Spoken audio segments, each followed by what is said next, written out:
"Boss, my mother adopted this boy and he grew up with me." Camila's scream echoed through the mansion like thunder, causing Richard Hamilton to drop the cup of coffee he was holding.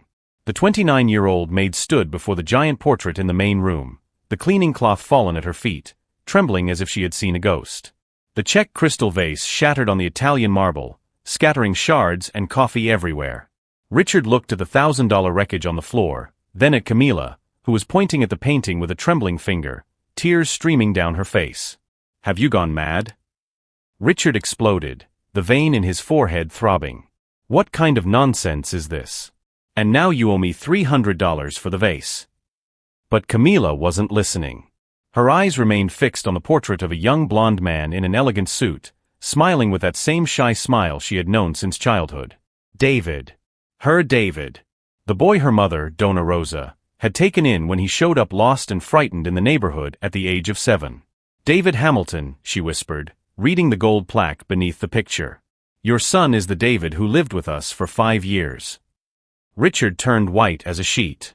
There was something in her tone, in the absolute certainty in her voice, that made him stop shouting. "My son died in an accident when he was 12, he said, but his voice was less steady than before. Camila wiped her tears and looked him straight in the eye. "David didn't die, Mr. Hamilton. He was kidnapped in front of our house by a man in a suit who said he was from social services. My mother tried to stop them, but they had fake documents. We never saw him again." The silence that followed was deafening. Richard looked at the woman who had been cleaning his house for 2 years, always quiet, always respectful, and for the first time he really saw her. There was a strength in her eyes that he had never noticed before. "That's impossible," Richard murmured, but his legs trembled, forcing him to lean on the leather armchair. "David was at St. Andrew's private school when—" "When what, Mr. Hamilton?" Camila took a step forward, and something in her posture had completely changed. She was no longer the submissive maid. She was a woman who had just found a piece of the puzzle that had tormented her for 17 years. "Do you really believe your son died? Or was that just what you were told?" Richard felt the world spin. The memories he had buried began to surface. The private investigators who stopped returning his calls, the body that was never found, the social worker who insisted on immediate cremation for public health reasons, the pressure to accept death and move on. "Prove it," he said, his voice hoarse. "If you're telling the truth, prove it." Camila pulled her cell phone from her pocket with hands that were no longer shaking. "I have photos, Mr. Hamilton. I have the birth certificate my mother kept when David arrived at our house. And I have something that will make you understand that this story is much bigger and dirtier than you imagine." She paused, looking at the pale face of the man who humiliated her daily, and for the first time in 2 years, she smiled. "But first, I need to know, are you ready to find out who really stole your son? Because when you learn the truth, your life will never be the same again." Richard swallowed hard. There was something in that woman's gaze that made him feel he was about to discover a terrible secret. And if you're wondering how a simple maid can shake the foundations of a millionaire family, don't forget to subscribe to the channel to find out that some truths are too powerful to remain buried forever. Richard Hamilton studied Camila as if he were observing a particularly annoying insect. "Do you really expect me to believe that a maid has information about my son that I, with all the resources in the world, have been unable to obtain?"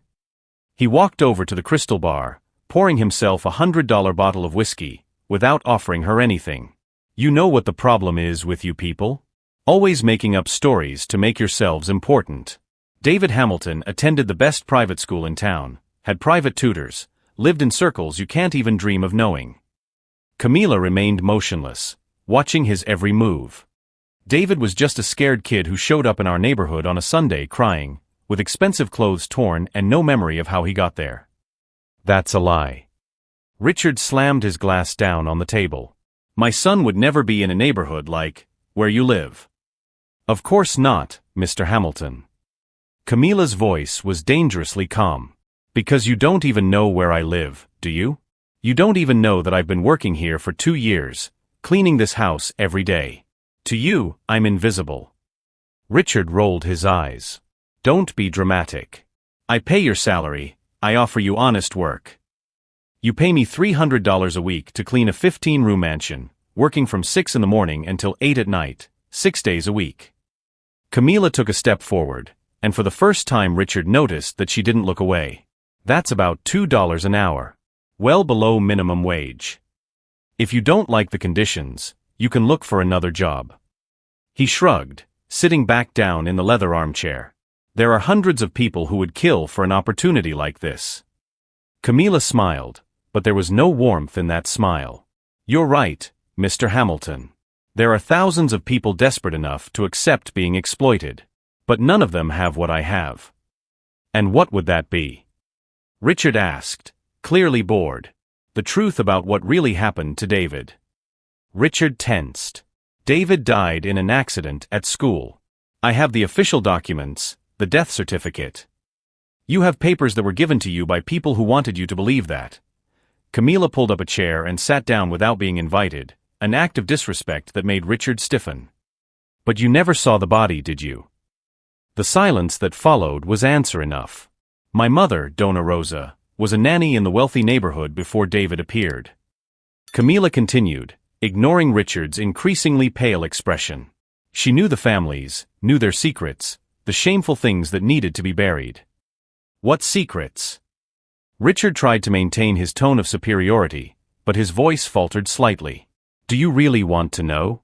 Or would you rather continue living in the comfortable lie they built for you? Camilla leaned forward. Because once you know the truth, you can no longer pretend ignorance. And something tells me you are very fond of your illusions. Richard swallowed the rest of his whiskey in one gulp. Speak up. David didn't die at 12, Mr. Hamilton. He was sold. The words fell like bombs in the silent room. Richard turned white as a sheet.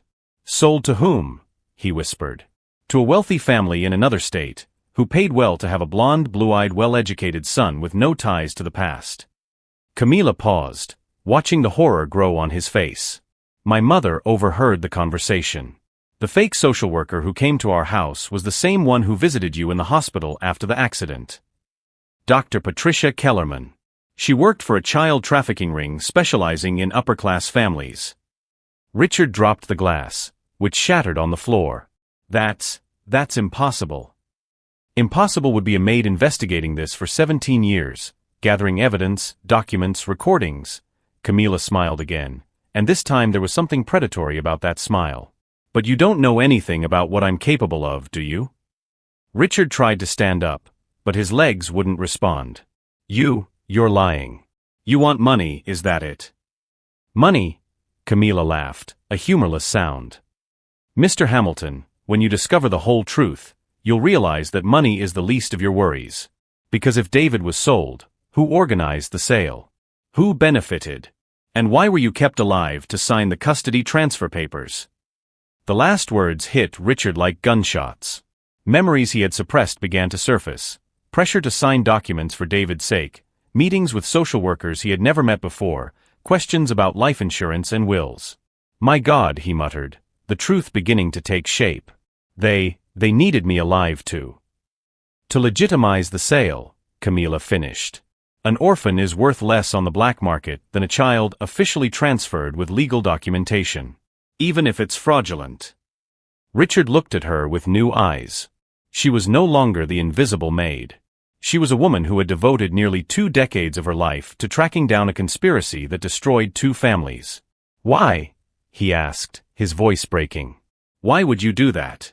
Why care so much? Camilla rose slowly. Because David was my brother, Mr. Hamilton. Not by blood, but by heart. He called me Sister Cam. I taught him to ride a bike in the vacant lot behind our house. I held his hand during thunderstorms because he was afraid of lightning. She walked to the window, looking out at the perfectly manicured gardens. And because when they came to take him away at age 12, he looked me in the eye and said, Cam, don't let them take me. I want to stay with you. But I was only 15. There was nothing I could do. Richard felt something break inside his chest. And now? Camilla turned, and for the first time Richard saw tears in her eyes. But he also saw something else, an iron determination that made him realize he was facing an unstoppable force. Now I've grown up, Mr. Hamilton. Now I know exactly what to do. She paused at the door to the living room. The question is, Are you prepared to find out who really destroyed your family? Because when you know names, addresses, and bank accounts, your privileged life will completely fall apart. As Richard remained petrified in his chair, processing revelations that rewrote his entire reality, a terrible truth began to emerge. Perhaps the maid he had despised for 2 years was the only person in the world who really cared about finding his son alive. Richard ran a trembling hand over his face, trying to process what he had just heard. Dr. Patricia Kellerman. That name. I remember her at the hospital. She said she would take care of all the paperwork so I could focus on my recovery. Exactly. Camila pulled a crumpled folder out of her cleaning bag. For 17 years, I gathered every piece of evidence I could. Fake certificates, bank accounts, travel records, everything. Richard looked suspiciously at the papers. How could a maid get access to confidential information? The smile that appeared on Camila's face was unlike anything Richard had ever seen. Mr. Hamilton, do you really think cleaning houses is my only skill? That I spent 17 years of my life just dusting furniture. She spread photographs across the coffee table.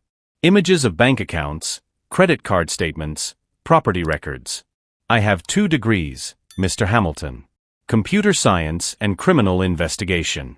I worked for 5 years as a fraud analyst at banks before I decided to infiltrate your life. Richard turned pale. Infiltrate? Did you think it was a coincidence that I showed up looking for a job at your house? Camila laughed without humor. I studied your routine for months. I knew the previous housekeeper was retiring.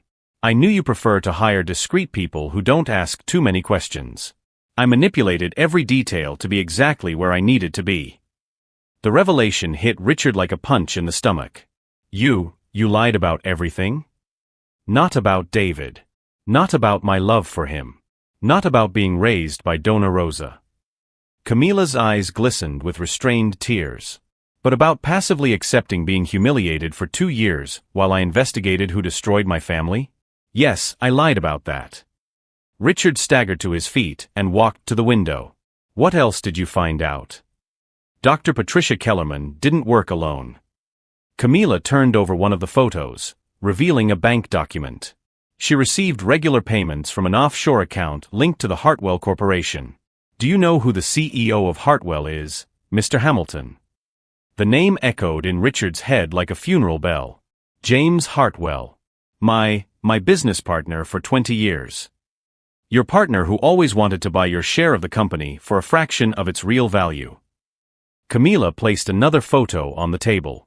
Your partner who suggested that specific private school where David had his accident. Your partner who recommended Dr. Patricia to facilitate all the red tape after the tragedy.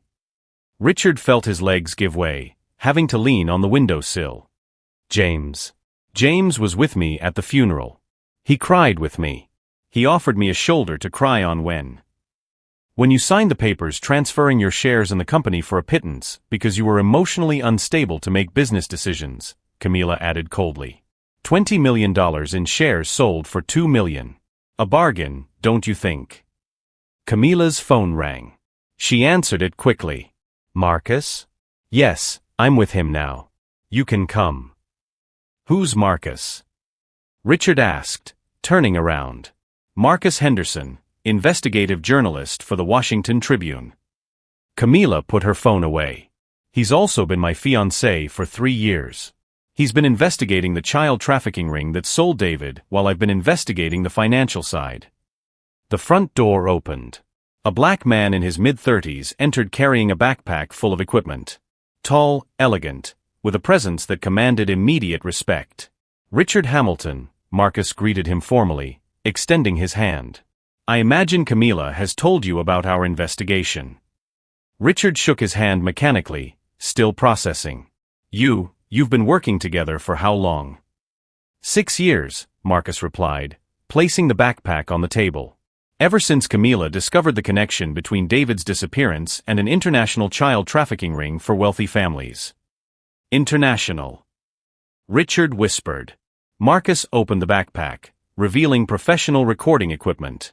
Patricia Kellerman was low in the hierarchy. The operation involves judges, social workers, private school principals, executives from large corporations, People you would never suspect. Camilla approached Richard. David wasn't the only Mr. Hamilton. We found evidence of at least 40 cases in the last 20 years.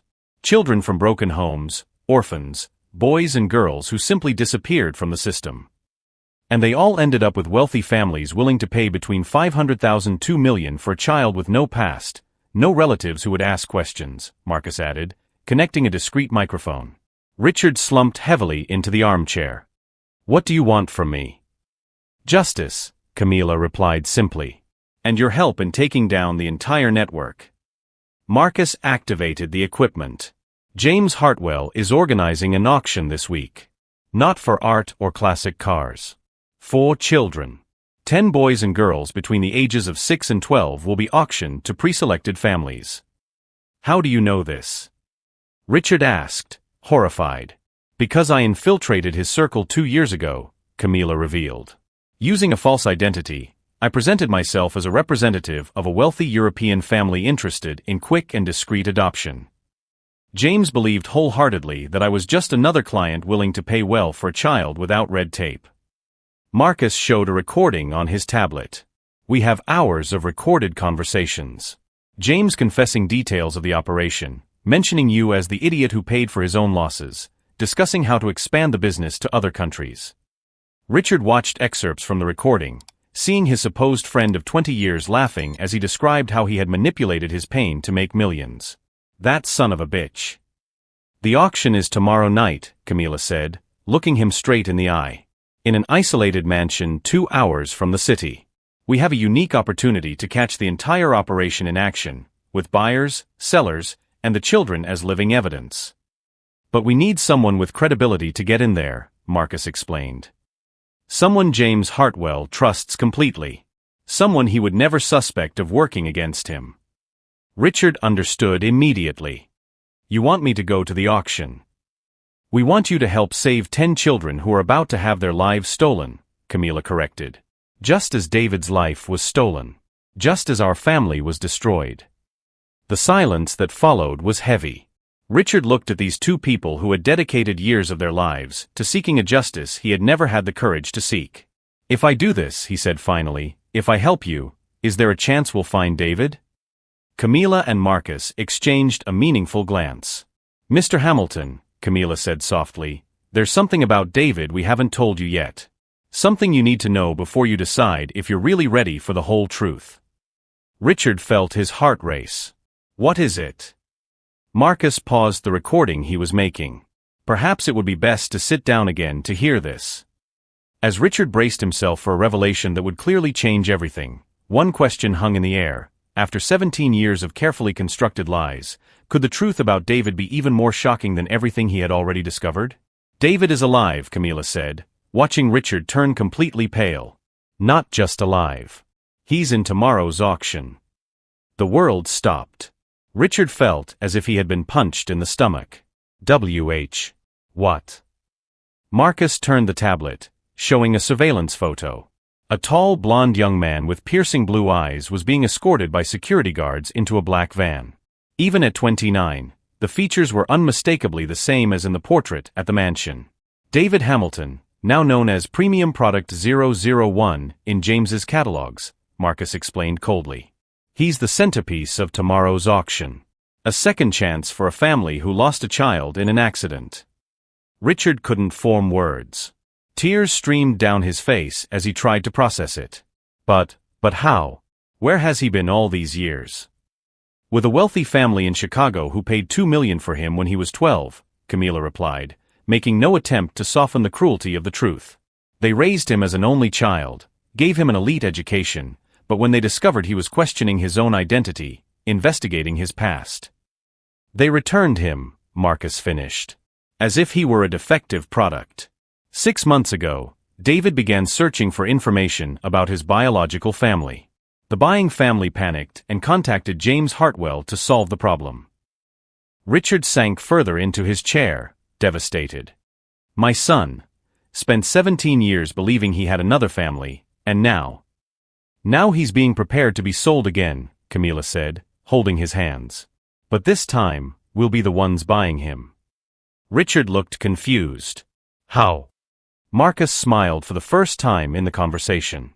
For 2 years, Camilla has built an impeccable identity as a representative of the European Vanderbilt family. James Hartwell not only trusts her, he considers her his most valuable client. I told him I was specifically looking for a well-educated blonde young adult to be adopted by a childless European family, Camilla explained. When David appeared in the catalog, James contacted me personally, offering me a special deal. Richard felt a mixture of horror and hope. And the plan. Tomorrow night, you'll go to the auction as James's special guest, Marcus detailed. He always invites a few wealthy friends to watch the transactions as a way to expand his clientele.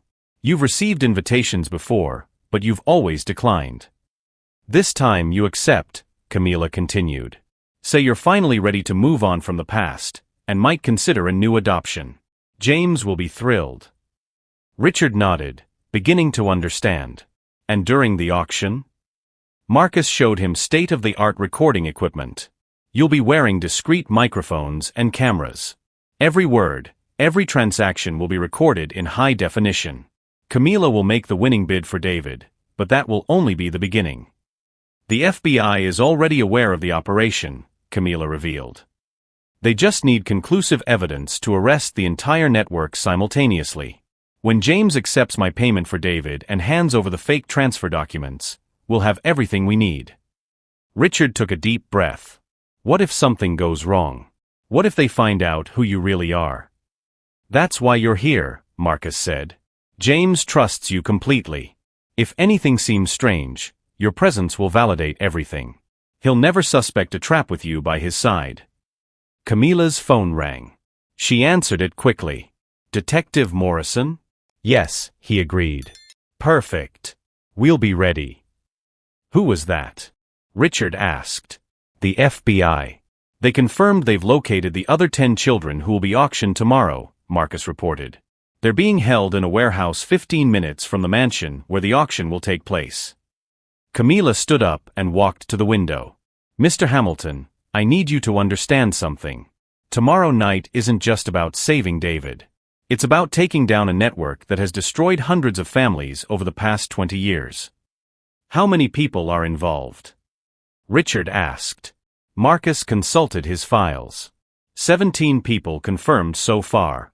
Judges, social workers, private school principals, executives from large companies, doctors who forge death certificates. $1 million operation, Camilla added. James Hartwell isn't just the organizer. He's just the tip of the iceberg. Richard felt anger rising inside him. How many families have suffered like me? 43 documented cases, Marcus replied. Children who died in suspicious accidents, who disappeared from the welfare system, who were kidnapped from low-income families. All sold to wealthy families who wanted children without the red tape. Richard's phone rang. James Hartwell appeared on the screen. Answer it, Camilla whispered. Act normal. We'll listen to everything. Richard took a deep breath and answered. James, how are you? Richard. What a coincidence. The familiar voice sounded excited on the other end. I was just thinking about you. I have a special invitation for tomorrow night. An exclusive event. What kind of event? Richard asked, trying to keep his voice normal. Something that might interest you, considering we've been talking about your loneliness since David's passing, James continued.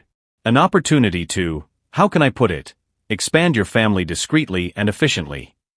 Richard looked at Camilla, who nodded encouragingly. I'm interested in hearing more. Excellent. It's a private gathering at my country house. A few very select families, presenting very special opportunities for quick adoption, James explained, unable to hide the excitement in his voice. No red tape, no waiting, no complicated questions. That sounds perfect, Richard said, each word a necessary lie. I knew you would understand. Oh, and Richard? There's a very special opportunity tomorrow.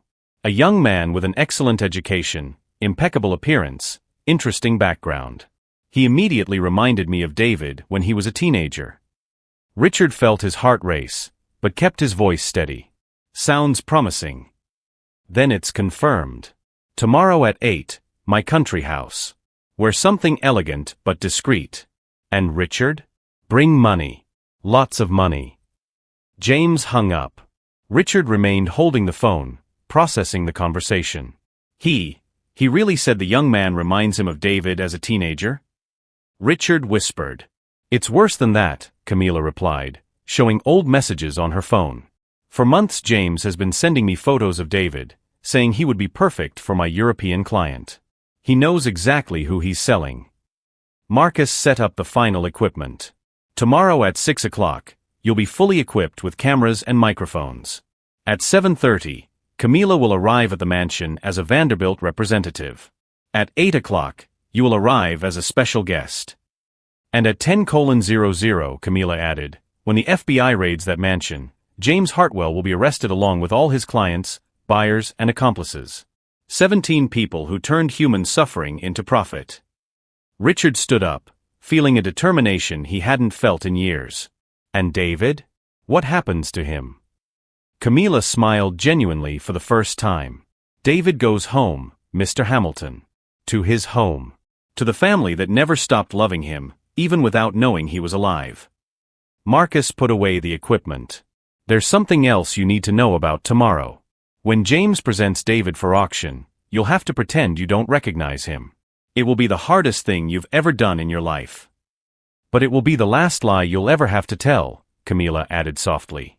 Because after tomorrow, the whole truth about the last 17 years will be out in the open. As the three prepared for the night that would change everything, one question hung in the air. Would Richard be able to look his son in the eye after almost 2 decades and pretend he was a stranger?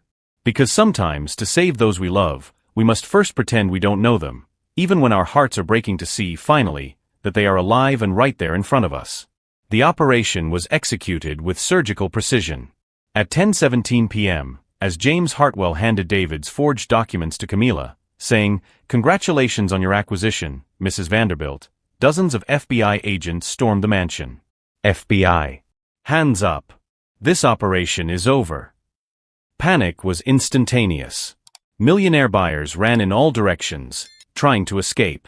James stood frozen, the paper still in his hands, staring incredulously at Camila. Who are you?" he stammered. "I'm Camila Santos," she replied, removing her blonde wig and revealing her natural curls. "David Hamilton's sister. And you, James Hartwell, are under arrest for human trafficking, kidnapping, and fraud." Richard watched everything through the FBI cameras, trembling with emotion as he saw David being escorted by the agents, not as a criminal, but as a victim being freed. When father and son met at the police station, time stood still. David, now 29, looked at that man and something deep awakened in his eyes. "Dad," he whispered, tears streaming down his face. "Yes, son. It's me." Richard hugged him like he had never hugged him before. "I never stopped loving you." 6 months later, James Hartwell's trial made national headlines. 17 people were convicted. The trafficking ring was completely dismantled. David opened a support center for missing children. Richard sold half of his assets to fund the project. Camila became the director, finally using her skills to protect families instead of secretly investigating them. "You know what I've learned?" David said during the center's inauguration, looking at Camila and Richard. "Family isn't about blood or documents. It's about who fights for you when everyone else gives up." James Hartwell, now serving a life sentence, lost everything: his fortune, his reputation, his freedom. His last message to Richard was, "I never imagined you had the courage to do this." Richard kept the letter without replying. Some revenge needs no words. Just justice. The real victory was not destroying James Hartwell. It was rebuilding a family that time and human evil had tried to erase forever. Sometimes the best revenge is simply not giving up on those we love, even when the whole world says it's impossible. If this story touched your heart, don't forget to subscribe to the channel, because everyone deserves a second chance to reunite with their family.